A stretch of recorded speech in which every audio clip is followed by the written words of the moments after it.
Welcome to the FCS Edge for another season of FCS college football. I'm Craig Haley of Stats Reform and theanalyst.com, along with co-host Zach McKinnell of FCS Football Central on SI. Zach, welcome aboard. How you doing? Good, Craig. Good. I appreciate you having me this year. Really excited to record and talk FCS football all season long.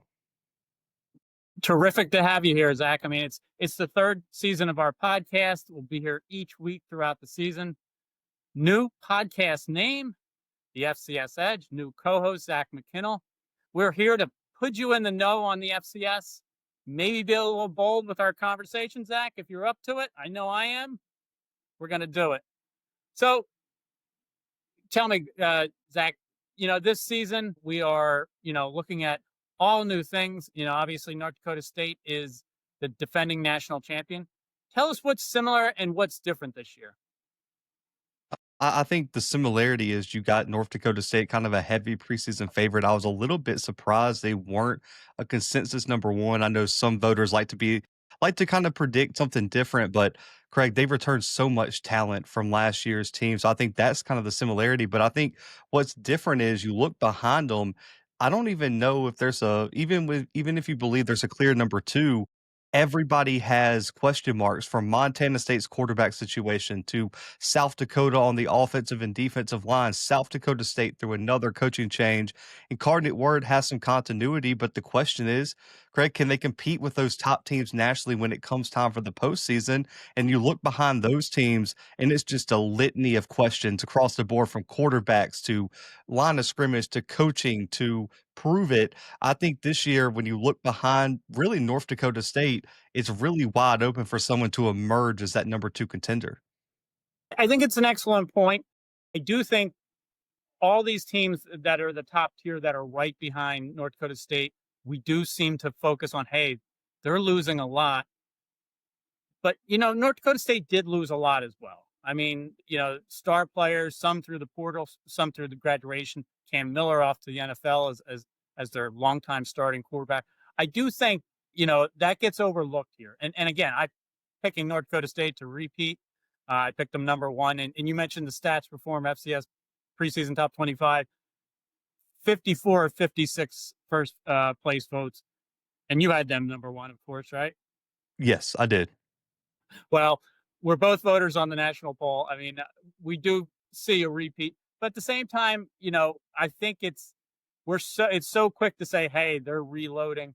Well, they did lose a lot as well, but I do think it this season really shows is the FCS healthy at overall. I mean, here we are, teams that have lost a lot and are national powers.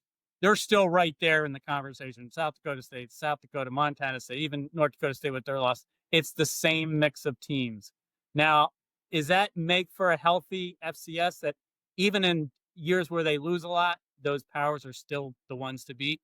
I think it's okay to have the same, like it goes through ebbs and flows, I think, because obviously North Dakota State's kind of stayed at the top, but really and truly we've seen a different number of number twos come throughout their dynasty, right? Let's go way back to the beginning, Craig. You saw the Sam Houstons, you saw the Illinois States, you saw the Eastern Washingtons. Now we've shifted to South Dakota State's emerged as a true national title threat. They kind of was working their way there. Incarnate Word's made a semifinal run. Montana State's there now. You have Incarnate Word kind of pushing up against the gate, trying to get into that conversation. UC Davis had a historic year last year under Tim Plow. I still think it's a healthy FCS because even though number one and everyone's chasing the Bison still, there's still a healthy dose of movement and competing below them. Now, obviously, you talk about resources, you talk about who are the proven teams.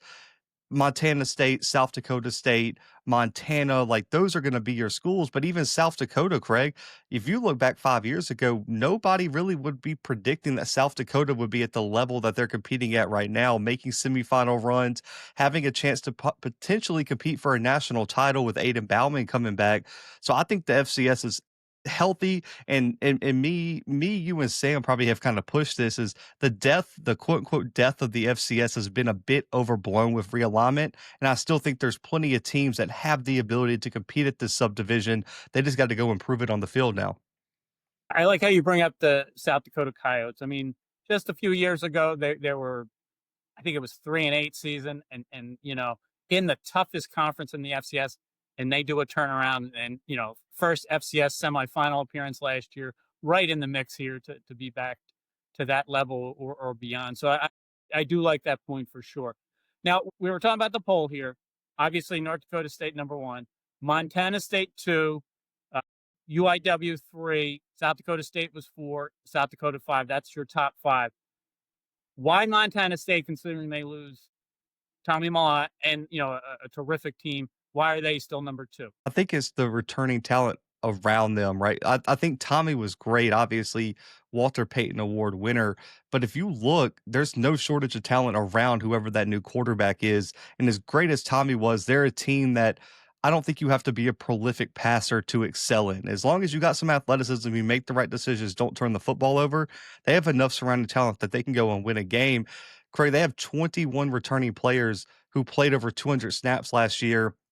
Look at their running back room, arguably one of the most talented in the country once again.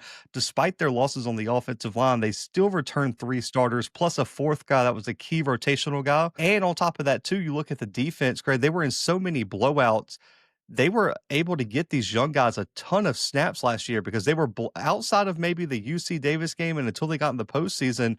Craig, they really didn't have a close game outside of New Mexico when they beat New Mexico early in the season. So I really do think Montana State has more talent returning than people expect, and I really like what they did. They've done a great job on the recruiting trail. They've done a great job developing talent. I think Montana State and Brent Vegan has built the foundation, Craig, where he was kind of similar to North Dakota State with no matter how much they lose, that next crop of talent is there and they're ready to take their step into starting roles and not lose anything in terms of competitiveness, national championship aspirations. As long as they find a serviceable quarterback, they have enough talent, Craig, to go and make a run to Nashville at the end of the year. And Zach, I think you're right. I mean, what they do in the run game. I mean, they've been #3 nationally in rushing yards, #2 nationally in rushing yards per game for 3 straight years. And this is with change over time, especially where they lose offensive linemen in the portal. They just unbelievable. They're just going to run the ball down your throat and tell you to try and stop it. And generally you can. So I'm very impressed. As you mentioned, Brent Vegan is just, I'm surprised he's still there, that he's not at an FBS program leading there because he's just phenomenal. Now, here's the polarizing team of the top 5. Where to put UIW? And you had him #3, I think? Yes. I did too. I mean, I've been convinced. I put out early top 25 in January, and I have him 3, kept him there throughout the year. I think Clint Killo has, the right mix of returning talent and slam dunks out of the transfer portal. They can get to Nashville, the road to Nashville this year. In fact, I think they're certainly, worthy of being #3. How about you? I agree 1,000%. And I understand the pushback, Craig. Like, I think 2 things can be true at once. Incarnate Word can be extremely talented and have all this returning talent to make a push for Nashville. But at the same time, they haven't proven that they can really do that on the field and get past one of the Dakotas, get past one of the Montanas. They've been a step behind. So I understand the voters and the people in the media or the fans who aren't really buying stock yet for Incarnate Word. They're like, they got to prove it. And they do have a tough opening schedule. So maybe there are some potential spots to slip up. That week 0 game at Nichols is going to be really tough. It's going to be a million degrees down there in Thibodaux in that game. And it's a weird conference game, week 0. But like you said, 17 significant contributors come back. You add a ton of all conference, all American talent out of the portal. Greg, I think they added probably 6, 7 starters out of the portal, which is very rare. You look at Cheaton James, who's coming back to the FCS, was an explosive weapon at Idaho State. You pair him with Jalen Walthall. You also added a bunch of defensive transfers like Tyler Morton from Nichols, who are going to be immediate contributors. And on top of that, too, at running back, you had 3 guys who were top of their conference. Even Kobe Dillon, the late addition from Southern, led Southern in rushing the past 2 years, and he might not even be the starter on the team. And you got a guy like Harlan Dixon from Southeastern Louisiana, who's probably your number 2, and he was a top running back and top weapon for your conference foe in Southeastern Louisiana. So they've checked off the boxes, and I think the biggest thing, Craig, is you have to learn how to win in the postseason. And Incarnate Word has had that slow build where this team has enough experience now in the postseason to know what it takes. And I think when you hear Killo talk this offseason, the confidence is there. He feels like he's fortified his offensive line. They have depth returning on the interior defensive line. The question is, can the execution and the size and the depth be there for when it gets late in November and you need some of those rotational guys to step up and play in big moments? Then obviously quarterback's the big question mark. You know, I think Torres is good, Craig. The question is he has not proven himself as a full-time starter yet, and once teams start getting film on him, is he still able to produce at that same level? But if there's one school, Craig, I cannot question their quarterback development. I feel like Incarnate Words earned that right, so I feel like they're going to figure that quarterback spot out. And Cam Ward, Lindsey Scott winning the Walter Payton Award. I mean, it just, Zach Calzada. I mean, that's an incredible run right here in this decade. Now it's, Richard Torres' turn to maybe jump onto that list.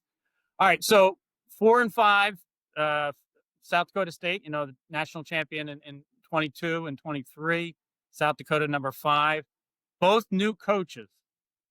How much of a factor is that when a team at that level has a new coach? I think excuse me, I think I'm less concerned about South Dakota State than I am South Dakota, and here's why. South Dakota State's been through this. They already made the transition to Jimmy, and now they're making that third transition, so they know what it takes to keep that standard across coaches, and they didn't go out and hire a guy who's unfamiliar with the program, unfamiliar with the culture. With Dan Jackson, they hired a guy who knows what the standard is, has been around the program, was part of building that national championship roster as it grew into what it became. I think South Dakota State checks a lot of boxes too, Craig. I think they potentially could have one of the best offensive lines in the country again. I love the addition of Nate Adams. I love what they bring back at offensive tackle. And you add a guy like Julius Lowridge from Fordham, who probably I just don't see how he doesn't run for 1,000 yards, Craig, if he stays healthy. It just seems like if you could do it at Fordham, behind an offensive line at South Dakota State where they've proven they can run the football, you should be able to do it there. And they have a ton of young talent defensively. It's particularly at linebacker and defensive back, I think are due for breakout years. They also hit the portal really well, getting some FCS and even some non-D1 guys at linebacker and defensive back that should push for starting roles. I think the defense is going to be there. Defensive line is going to be solid. As long as Chase Mason, I don't even think Craig, he has to live up to the full hype where people are talking about him being a Walter Payton candidate. If he's just a decent to good quarterback, this team's going to be able to run the football well enough and have good enough defense to win a ton of games and be a contender. On the flip side with South Dakota, they have to prove that they can do it across different coaches. They went similar to South Dakota State, promoting a guy from within to kind of keep that winning culture. Aiden Bauman and Charles Pierre are as explosive as ever. Love both of those players and what they bring. But the question marks that I have about South Dakota that I don't about South Dakota State is the offensive and defensive line. South Dakota lost a ton across the line of scrimmage, and I do wonder if, for me, that's the separating factor between them, South Dakota State, and even a team like North Dakota State and their Incarnate Word is I have way too many questions across the line of scrimmage on both sides of the ball for South Dakota, but I do think they're good enough in other positions that they still deserve a top 5 ranking right now. Yeah, between Bowman and Charles Pierre in the backfield, you're not going to get much better than that. But I knew they were going to lose some linemen into the portal, but there was, it just sort of lingered throughout the spring, and they lost one more, and that does make an impact. Obviously, they deserve to go into the year at preseason number 5, but it's a good point when you lose that many in the trenches, and that's where South Dakota State and North Dakota State have really separated themselves, Montana State as well, from the rest of the country in the FCS. I mean, you get it right in the trenches, you're just going to overpower people, and they continue to do that. We'll see if South Dakota can keep doing that. Now, Zach, I cheated a little. I'll be honest. I cheated. I looked at our ballots just to see if we had any big difference in our top 25 ballots. and it starts right here at number 6. I went Illinois State. I think you had UC Davis, and it turned out in the stats performed top 25 poll, it was Illinois State wound up being there. That gives the Missouri Valley Conference 4 of the 6 top teams. What is it about UC Davis that you had them so high? One, I think Tim Plow is one of the more underrated coaches in the FCS. What he did last year, now it Craig, it helps that you have Miles Hastings and Lan Larison. I understand that because those two guys were amazing. Just the creativity on offense that he showed throughout the season, and the fact that he was able to take a good team, Craig, which I think you could say has not necessarily lived up to expectations year in and year out. They always come in as a team, as a dark horse in the big sky, and they always seem to come 1 game short, 2 games short, or just have a weird game. Tim Plow took that team to the next level. You look at that Montana State game, Craig, they were playing terrible and still made a push late to put the Bobcats on their heels. I love what they returned on the defensive line in terms of what they added with Jacob Sisk and Darrell Porter, both all Ivy League selections that they went to the D3 level, landed a D3 All-American defensive back to fortify the back end with Rex Connors, who's already the preseason Big Sky Defensive Player of the Year. You have Porter Connors at linebacker, who was a preseason All-American. And on top of that, too, you look at quarterback. I think the decision now it's been hinted that Caden Pennick's going to be the guy there, the redshirt freshman. His dual threat ability and his ability to make plays out the pocket is something that, as good as Miles Hastings was, he was not that type of player. And I think all it does is add another wrinkle for Tim Plow to play with in his offensive scheme. And I think Caden Pennick's ceiling, Craig, is massive. I would be very, very surprised if he did not make a push for the Jerry Rice Award this year with the type of stats he's going to put up in the offense. Then you look at wide receiver, they had some young guys, some number 2 guys that I think are going to take the step. And also, they might have the best tight end room in the FCS. Winston Williams obviously leading that. And on the offensive line, Craig, 4 starters come back on that offensive line, along with some guys who played a bunch of snaps last year. For me, they check all the boxes of the team that could make that next step and push their way into this top 5 conversation with our top 5 teams that seem to be consensus across most voters. We're in mid-August, and you can pinpoint a Jerry Rice Award candidate. That is definitely the FCS Edge, Zach. So kudos to you. I went with Illinois State at number 6. I think Tommy Rittenhouse's biggest problem is going to be spreading out the touches. That very deep in the offensive skills positions, similar to like a UIW. I think if there's pause with the Redbirds being that high, they didn't really. In their losses, they were kind of blown out last year. They went 10-4, made the playoffs, won a playoff game, but when they lost big. So I think Brock Spack, has to get them to a slightly higher level. But all these teams right after, the top 5, you can certainly make a case, they belong here or there, that it's very close. I think it's easy to forget that at time when you're an FCS fan and your team is, 4th out of 4 when you're not recognizing these are 4 really good teams, in that grouping. So we're not going to go through the entire top 25. Was there any team that stood out in the results? And you can, find the top 25 on the analyst.com. Anybody stand out that underrated in your eyes?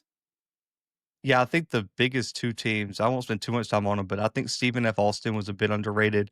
I think, especially when you look that they were on the track, Craig, to make the playoffs until Vidlak got hurt and missed the final few games. And even without him, people forget they beat Abilene Christian late in the year with a backup quarterback. If they have Vidlak, when you look at how close they played in Incarnate Word, that could have even been a game they get. And if they beat Abilene and Incarnate Word, they're in the playoffs, in my opinion, based on how the bubble shaped out. You look at everything they've returned, they have, I believe, the most significant contributors returning in the Southland. You have 4 wide receivers that played a ton last year, including Kylan Harris, who was an All-American level player. Sam Vidlat's coming back. You've returned a bunch of production at running back. Offensive line's experienced. You have a very experienced interior defensive line. And in the secondary, Greg, they added a ton of all-conference, all-American sub D1 talent to go along with a guy like Charles Demings, who was a preseason All-American, all-conference guy last year. So they check all the boxes for me as a team that could take that next step. And the other one is ETSU. They're my ultimate dark horse this year. I really, really like what Coach Will Healy brought in year 1, and I don't think this was as big of a turnaround as what we saw Trey Lamb have to do when he got to ETSU. I thought Healy was able to retain a bunch of the talent. Their one big question mark, Craig, was quarterback. And you bring in Jacoby Criswell and Cade McNamara, both of which who have significant starting experience at the FBS level. They should be extremely better at quarterback, and they check a lot of the other boxes in terms of defense and some of their offensive line additions as well. I think we had them as a top 10 portal class in the FCS, and so I think ETSU is the ultimate dark horse, and I think they could really push for the SoCon championship and might even snag the automatic bid for the SoCon this year. You've really woken me up to ETSU, seeing your work throughout the year. They were picked fourth in the SoCon preseason poll, but boy, yes, they have reloaded. I mean, you say the name Will Healy. I mean, he won the 2017, Eddie Robinson Award at Austin Peay and one of the greatest turnarounds in FCS history. I mean, he'll just keep them going. So I think you've really pinpointed one. I'm going to go to an old blue blood. I think Villanova could have been a little bit higher. I think I had them 8th on my ballot. They might have been 13th in our poll. I just think they're getting a little bit forgotten because it's easy to bash what has happened to the CAA, and Villanova will be leaving for the Patriot League in another year. But boy, they're going to have a very strong run game. And Pat McQuaid, their transfer quarterback from Nichols. I just think the linemen, David Avit was tremendous last year, really came on throughout the year. They have playoff experience. They're going to be very physical on defense. I just think they're definitely at least a quarterfinalist this year. That easy to overlook them, especially with this team Rhode Island has coming back as well in the CAA. But it's great to be able to talk about all these teams because there's so many great teams out in the FCS. Looking forward to seeing them all. You could see them all right now in the Stats Reform preseason FCS Top 25 on theanalyst.com. Now we're going to go to break, and in segment 2 we're going to come back and do our conference championship picks. And as we go to break, we're going to look at the Stats Reform preseason FCS All-American. This is the FCS Edge.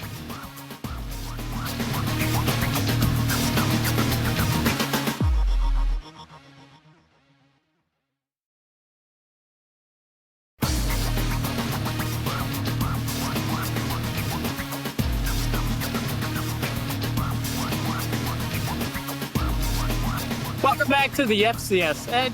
Craig Haley along with Zach McKinnell. Where can you find the FCS Edge? Well, you can find them on all the platforms: Amazon, Apple, Spotify, Stitcher, iHeartRadio. You can subscribe to us on our YouTube channel. Just search for the FCS Edge. Of course, our content is on theanalyst.com. And boys, there's going to be a lot to talk about this season, Zach. I mean, 2025 season, there's 129 FCS programs, 13 conferences. Merrimack and Sacred Heart are still independents this year. I tell you, I mean, we're going to talk conference title races this year. There's one that might stand out. The Ivy League champion goes to the playoffs for the first time, long awaited with FCS fans. Who's your pick in that conference? Really, really am high on Harvard this year. I think, and it's mostly to do with Jaden Craig at quarterback. I think he's the ultimate dark horse for the Walter Payton. Now, it's going to be tough because they don't play as many games as a lot of the other teams, and I wish that would change in the future where they got 12 games. I think Jaden Craig's stats would be up there with the best of them. And I think when you look at their offensive line and defensive line development, Craig, it really separates themselves from a lot of the other teams in the FCS. They consistently have great defensive line play, an excellent offensive line play, and they've returned a few key pieces in the secondary that are just ball hawks that can go make a play, starting with Ty Bartram at safety there, who is just seems to be all over the field. I think this team is a very, very interesting one to watch in the postseason, specifically because they've performed so well in out of conference play.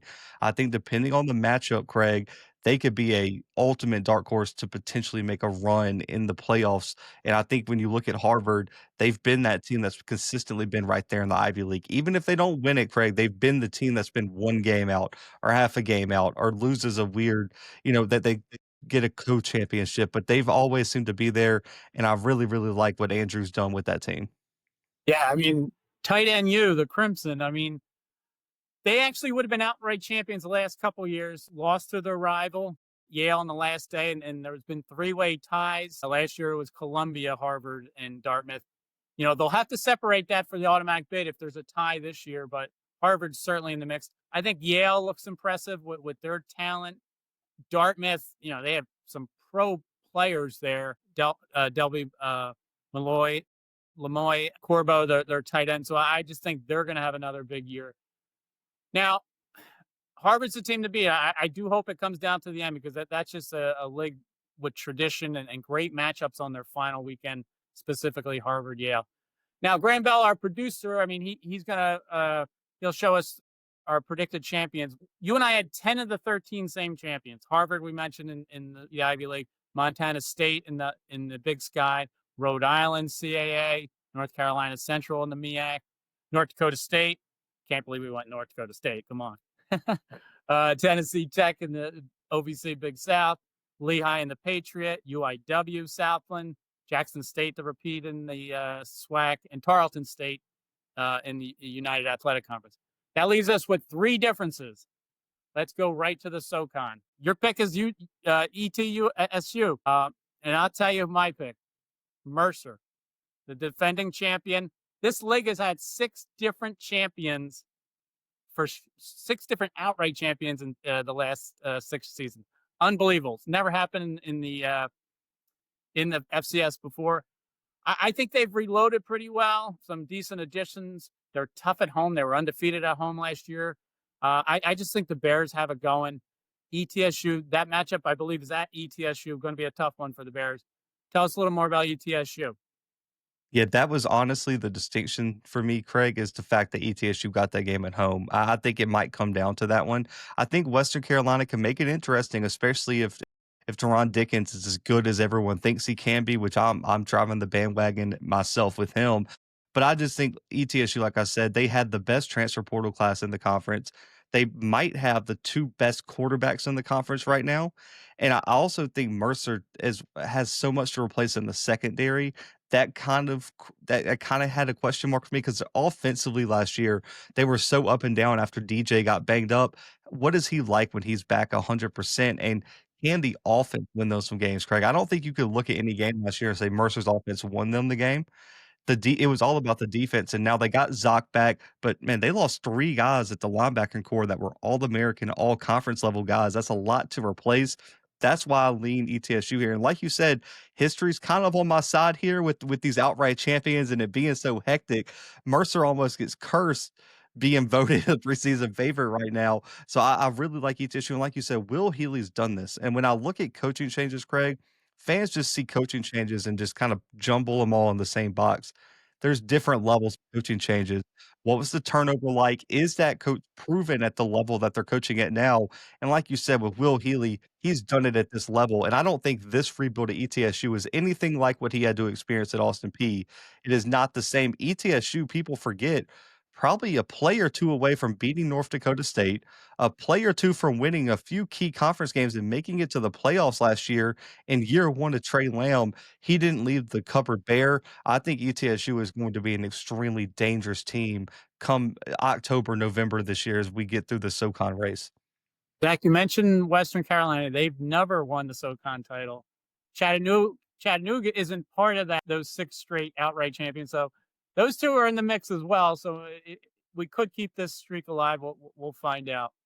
Northeast Conference. That was one of the 3 conferences that we had differences. I went with Duquesne. They lost on the last day of the regular season to Central Connecticut State. They shared the title, but the outright win for Central Connecticut State allowed them to go to the playoffs. I just think Duquesne is the consistent program. They've actually had 8 NEC titles since 2011 under Coach Jerry Schmidt. They don't always go to the playoffs, so only 3 of those 8 won the tiebreaker. So they're very motivated. Tyler Rydell transferred in. He played at Gardner Webb a few years ago. 7th year of eligibility, if I'm not mistaken. So he certainly is an experienced guy to get the ball to their weapons. Jack Dunkley, he just the top pass rusher in that conference. So I like them. Who are you picking in the NEC?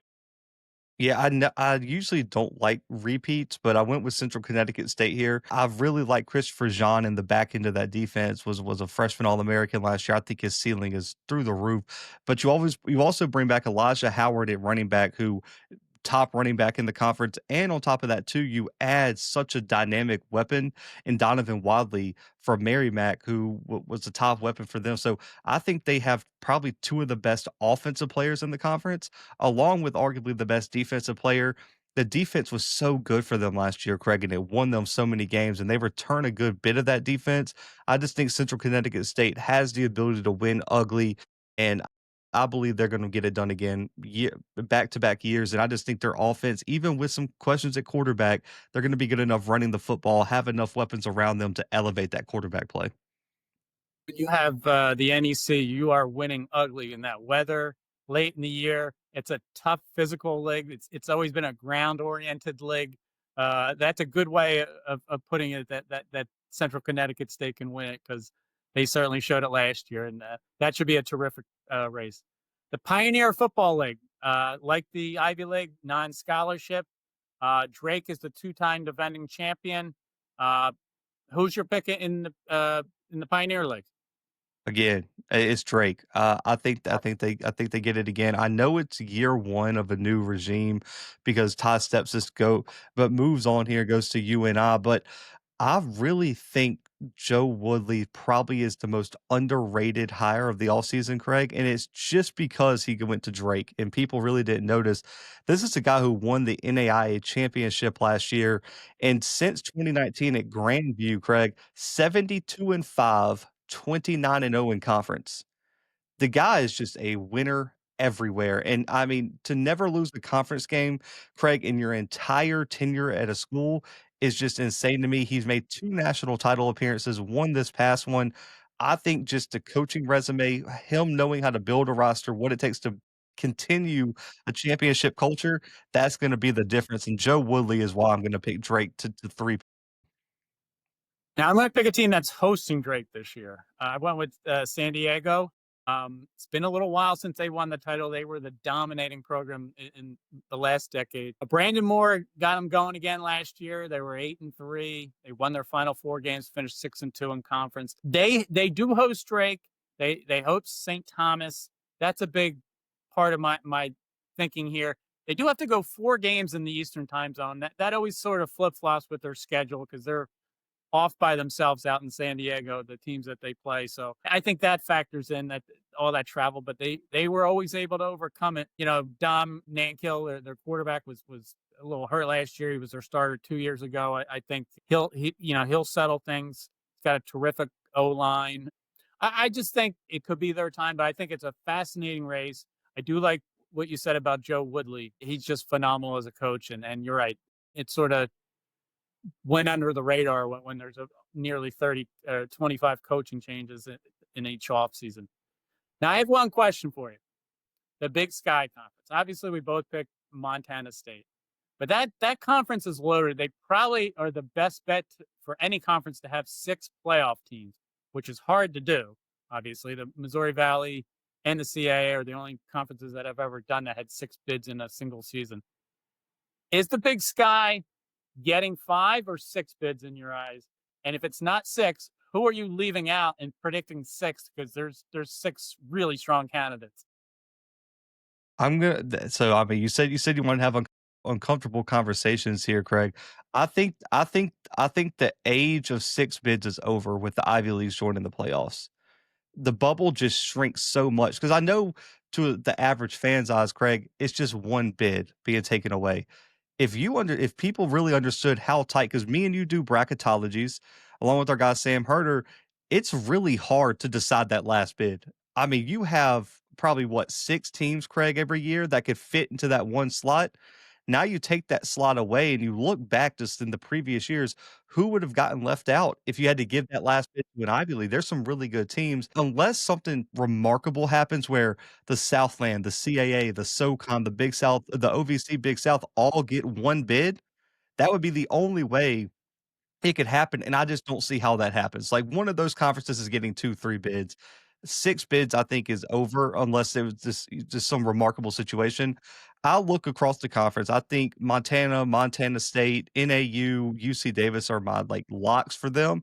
I think it comes down to Sac State, Idaho. Now, the reason that did is I wasn't sure for a while if Sac State was gonna be eligible, if they were gonna get into that FBS, but it looks like they're gonna be here. I like Sac State a little bit more ceiling-wise than Idaho because I also think their schedule lays out pretty nicely in conference. I think Idaho's extremely talented, Craig. I really like what they added, Donovan Parnham. I like Joshua Wood. I just think this might be a little bit of a rebuilding year. I don't love how the schedule lays out for Idaho. I think they come one game short, Craig, and I think it's just one game out, and it's if you take the Ivy League out of the playoffs, they probably get in. I just don't know if they're gonna have enough to get there year one, but I think this is a one-year rebuild year for this new staff coming in. Nothing uncomfortable here because I had the same idea. I went with Idaho sixth in my Big Sky Conference preview.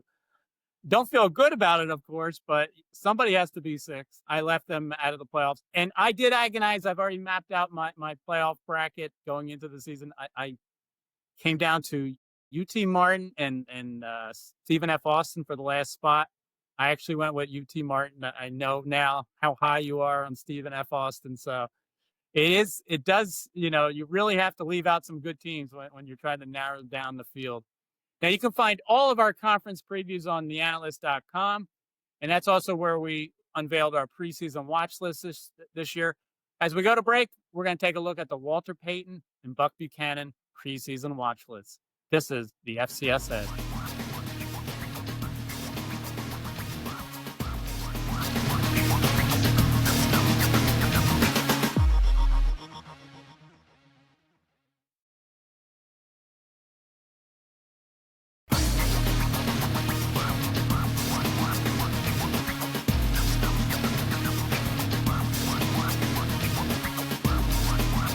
Welcome back to the FCS Edge. As we went to break in segment 2, we saw the preseason watch list for the Walter Payton and Buck Buchanan awards. The Walter Payton, obviously, the FCS Offensive Player of the Year. Tommy Mellott won last year. David Walker was the Buck Buchanan Award winner out of Central Arkansas. Great defensive end. Let's talk watch lists, Zach. I mean, we've unveiled them going into the season. Obviously, the list can change throughout the year. The finalists will vote on after the season, and the top 25 voting panel votes on the FCS season-ending awards. This year, our FCS awards presentation will be held at the Woolworth Theater in Nashville on January 3rd, 2 nights before the national championship game. There's not a lot of returnees from last year's balloting. I mean, for the Payton Award, the top ones would be Derek Robertson, quarterback of Monmouth. He was 6th. Ralph Rucker, the quarterback of Bucknell, was 19th. Jalen Wathel, UIW's wide receiver, 21st. Who kind of stands out on the preseason watch list going into the year? Very, very hard for a non-quarterback to win.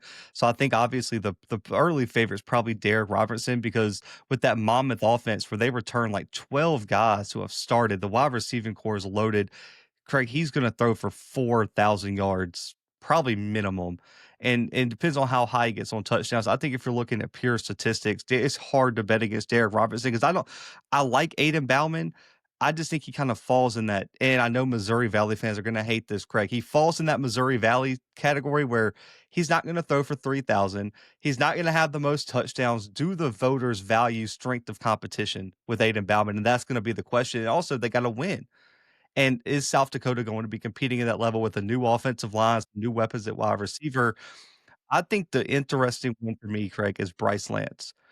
And the question mark has been all offseason. I was on Bison 1660. I know you and Sam have both appeared on it. That's the big conversation around Fargo is, can Bryce Lance break through and win it as a wide receiver? And the question I have there, I think talent-wise, Craig, you can make an argument he's the most talented offensive player in the FCS right now. If we're just talking purely physical traits, ability, and what he does for his position, the question is going to be with Cole Payton stepping in at quarterback, are they going to throw it enough for him to have the stats to get into this race? Because for a wide receiver to get there, you're going to have to talk about Cooper Kupp level stats. And I just find it hard in the North Dakota State offensive scheme. He's going to be putting up that type of stats. But I think Derek Robertson is my preseason favorite. And I think you might agree with me here. Teron Dickens is my dark horse for this at Western Carolina. If there's one thing you can say about Kerwin Bell, he knows quarterback play. He knows what it takes to make a quarterback successful. It's a very quarterback friendly scheme. They're talented at running back, talented at receiver. Teron Dickens in just his 4 starts, Greg, was averaging like 300 plus yards per game, threw all over Chattanooga, who had a really good defense last year, and he never looked shaken. And I made this comparison not for Incarnate Word, but Craig, you've covered the FCS a long time. He reminds me of a young Lindsey Scott when he was at Nichols, where he's a little bit undersized, but he's a playmaker. He's just a gamer. And I think as a full-time starter, you could maybe see some signs of him shifting into that Lindsey Scott role, which we saw in Incarnate Word, which is another quarterback-friendly, pass-heavy scheme. I find it very hard Ron Dickens is not gonna be in this conversation if he stays fully healthy in Kerwin Bell's offense. He will put up numbers. I mean, to have 2 400-yard games in November, 4 starts he made. I agree. He's right there in the mix. I do think Bryce Lance and Derek Robertson are the 2 favorites going in, as you mentioned. I think with Bryce, if he explodes with touchdowns the way he did in the playoffs last year, where he had 10 after the regular season, which, other players are going to do, but then he had 7 more in 4 postseason games. Suddenly he's at 17. If he has that kind of regular season where maybe he doesn't get 100 receptions, but if he really racks up, say, 15 touchdowns, that really turns heads when everybody knows he's an NFL prospect. His brother in the NFL won the Payton and Rice. I just think it's going to be a fascinating year. Dark horse, I'll give you one out of the Missouri Valley. Daniel Sobkowitz, receiver for Illinois State. I mean, you could have 3 or 4 guys on the list from Illinois State, and I just think he might be the one who kind of drives the team in a hidden way, of course, because he's been tremendous for a couple years. All right, let's shift to the Buck Buchanan Award. We mentioned David Walker won last year. The top returnees from the voting last year: Kelby Givens, Southern's edge rusher at 7th. AJ Pena's returned to Rhode Island after transferring out briefly. He was 13th. Jalen Jones, cornerback at William & Mary, he was 23rd. I mean, he's just phenomenal leading the FCS and passes defense last year. Do you have a favorite going into this year? I think it for me starts with AJ Pena from Rhode Island. He's just so good, Greg. And the way he's able, because he's a true edge. Like David Walker was an edge in name, but he was more of a defensive lineman. He could play all across the board. You saw him move inside to a 3 tech. AJ is going to drop back and cover sometimes. He plays that true hybrid edge role, and I think maybe he has a chance to get some interceptions. I think he really has a chance to pad his stats with tackles for lost sacks. I like Givens at Southern as well, but I think the dark horse here might be 2 linebackers, Craig, because I love Jalen Jones real quick. I want to say that. But, Craig, we've seen this voting. Unless you have a year like Rasheem Mathis did at Bethune-Cookman, which will never be duplicated if people really go back and study that. 14 interceptions. He had like 600 return yards in that year off of interceptions. Jalen Jones would have to do that to win. I really like Will Schaefer from Abilene Christian and Eric Hunter from Morgan State.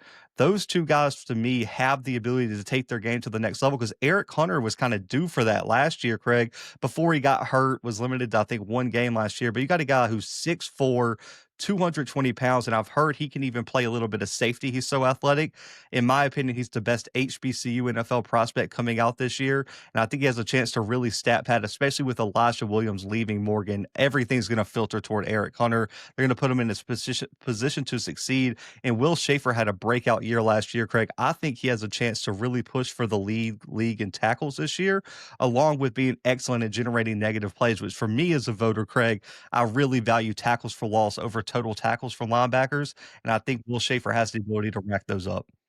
Yeah, I think you're right that defensive ends and linebackers have dominated the Buchanan Award voting over time, especially in recent years. Those TFLs have really gotten to be such a big stat in football, not just sacks, but just getting into the offensive backfield and disrupting offenses.